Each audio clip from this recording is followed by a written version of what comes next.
Gantikan Marcelino Ferdinand, Rifki Ray siap bawa timnas U22 pertahankan emas di SEA Games 2025. Resmi, 2 kandidat pelatih timnas Indonesia terungkap. Timnas Indonesia U22 siap tempur, bidik emas di SEA Games 2025.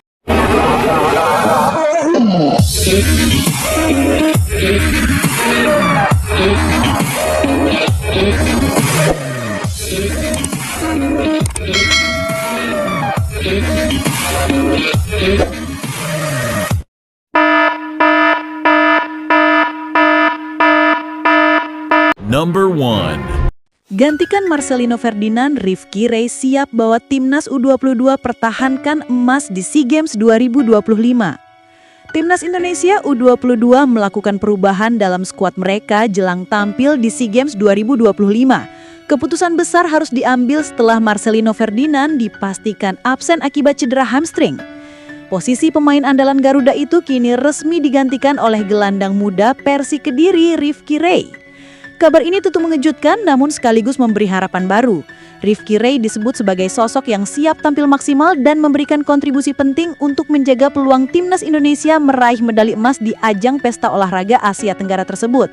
Manajer Persi Kediri Syahidi Nur Ihsan menyampaikan keyakinannya bahwa pemanggilan Rifki akan memberi energi positif bagi skuad racikan Indra Syafri. Meski sebelumnya tidak masuk skuad inti karena beberapa pertimbangan pelatih, Rifki Ray sejatinya sudah mengikuti pemusatan latihan bersama timnas U22. Artinya, ia sudah memahami taktik tim dan siap beradaptasi cepat dengan permainan Garuda Muda. Ketika kabar pemanggilan itu datang, manajemen Persi Kediri langsung memberi restu.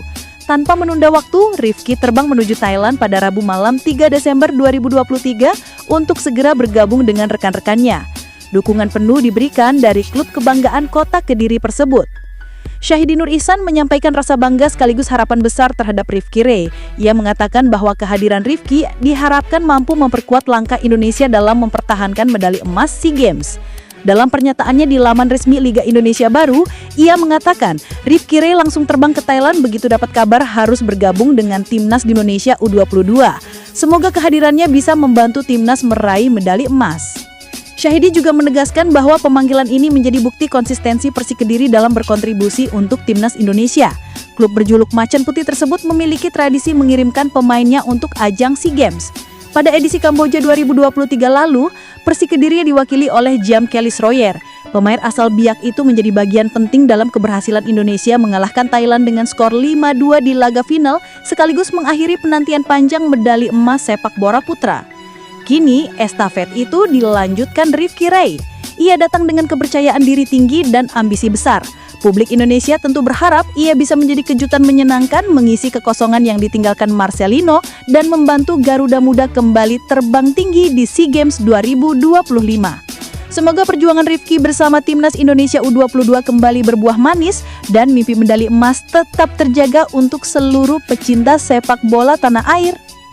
Number 2. Resmi, 2 kandidat pelatih timnas Indonesia terungkap. Badan Tim Nasional atau BTN PSSI akhirnya mengerucutkan kandidat pelatih baru timnas Indonesia. Dari 5 nama yang masuk daftar, kini hanya 2 calon terbaik yang akan diteruskan ke tahap final. Hal ini disampaikan langsung oleh Ketua BTN PSSI, Sumarji, pada Selasa 2 Desember 2025. Meski begitu, ia masih merahasiakan nama kedua kandidat tersebut. Beberapa calon pelatih sudah diinterview oleh Alexander Zwiers, Direktur Teknik PSSI, dan Pak Muhammad, serta Henry Erawan. Nanti setelah bertiga itu kembali ke Indonesia, baru kami akan gelar rapat Exco PSSI, ujar Sumarji kepada wartawan di Jakarta. Menurutnya, 2 nama teratas akan dibahas lebih mendalam dalam rapat Komite Eksekutif PSSI untuk menentukan siapa yang paling layak memimpin skuad Garuda.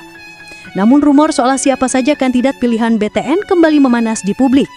2 pelatih kelas dunia disebut berada dalam radar serius PSSI. Ya, mereka adalah Giovanni Van Bronckhorst dan John Hartman. Sejumlah media luar seperti Sky Sports dan Football Zone turut menyoroti rumor ini. Keduanya memiliki profil yang kontras namun sama-sama berkelas. Giovanni Van Bronckhorst dikenal sebagai pelatih dengan mentalitas juara. Total 7 gelar berhasil ia koleksi bersama 4 klub berbeda. Prestasi terbaiknya terukir saat menukangi Feyenoord Rotterdam dengan mempersembahkan gelar Eredivisie dan Piala KNVB. Karirnya terus menunjukkan kualitas saat ia membawa Rangers menjadi juara Piala Skotlandia. Bahkan baru-baru ini, Gio sukses mengantar Besiktas meraih Piala Super Turki. Dengan pengalaman besar di kompetisi Eropa, kualitas Gio tak perlu diragukan lagi. Dalam pola permainan, ia kerap menerapkan formasi agresif 4-3-3 atau 4-2-3-1 dengan mengandalkan pressing tinggi dan transisi cepat. Serangan sayap menjadi senjata utama yang dinilai sangat cocok dengan karakter pemain Indonesia saat ini.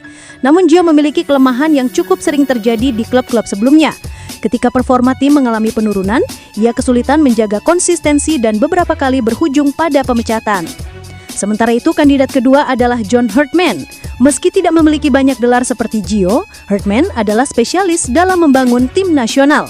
Karirnya mulai mencuri perhatian saat ia berhasil mengangkat performa tim putri Selandia Baru.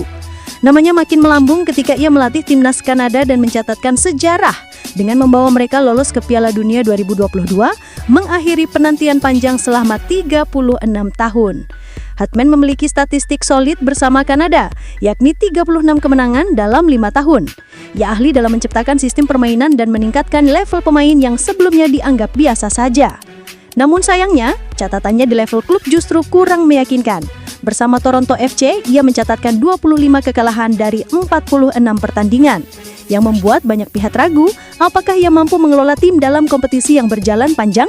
Selain itu, lemari trofinya masih kosong dari gelar mayor.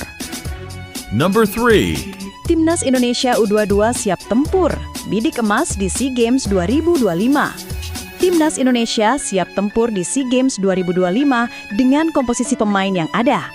Pelatih tim berjuluk Garuda Muda, Indra Syafri mengungkapkan bahwa timnya siap mempertahankan medali emas yang diraih pada edisi 2023 silam. Indra Syafri juga memastikan persiapan berjalan sesuai rencana. Para pemain kini tengah menjalani pemusatan latihan intensif, mengasah taktik dan kekompakan tim sebelum mulai bertanding. Saat ini, 23 pemain sudah berkumpul lengkap sesuai regulasi kompetisi. Mereka tengah menjalani pemusatan latihan intensif sebelum akhirnya terbang menuju Chiang Mai pada 6 Desember siang. Skuad kami sudah lengkap, 23 pemain sesuai regulasi. Saat ini, kami berada di training camp dan akan bergerak ke Chiang Mai pada tanggal 6 Desember siang, ujar Indra. Nama-nama yang dipanggil pun makin menambah optimisme publik sepak bola tanah air. 3 pemain diaspora ikut memperkuat skuad, yaitu Ivar Jenner dari FC Utrecht, Dion Mark dari Top OSS, serta Mauro Zylstra yang saat ini bermain untuk Volendam. Kehadiran trio pemain yang berkarir di Eropa ini diharapkan meningkatkan kualitas permainan Garuda Muda secara signifikan. Belum lagi kombinasi para pemain muda potensial seperti Doni Tripamungkas, Hoki Karaka, dan Jens Reven. Perpaduan talenta lokal dan diaspora menciptakan persaingan sehat di dalam skuad serta memperbesar potensi Indonesia tampil lebih eksplosif. Indra Syafri juga menyambut positif perubahan jadwal kompetisi setelah Singapura dipindahkan ke Grup A.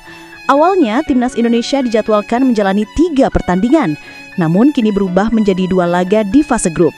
Bagi Indra, perubahan tersebut memberi ruang pemulihan dan persiapan yang jauh lebih ideal antar pertandingan. Perubahan ini tentu menjadi hal positif. Kami bisa fokus mempersiapkan diri dengan lebih baik dari satu laga ke laga yang lainnya, ujar pelatih asal pesisir selatan tersebut. Kini, publik hanya tinggal menunggu bagaimana Garuda Muda menampilkan permainan terbaiknya di lapangan. Indonesia akan memulai petualangan di SEA Games 2025 pada Senin 8 Desember melawan Filipina di 700 Hand Anniversary Stadium Chiang Mai. Kemudian laga kedua akan berlangsung pada Jumat 12 Desember menghadapi Myanmar. Seluruh perjuangan Garuda Muda dapat disaksikan melalui GTV dan juga layanan streaming di Vision Plus. Dukungan dari seluruh masyarakat Indonesia tentu sangat diharapkan agar semangat para pemain semakin berkobar. Akankah Timnas Indonesia kembali mengibarkan bendera merah putih tertinggi dan mempertahankan gelar juara? Perjuangan baru akan segera mulai. Ayo Garuda Muda, tunjukkan kualitasmu.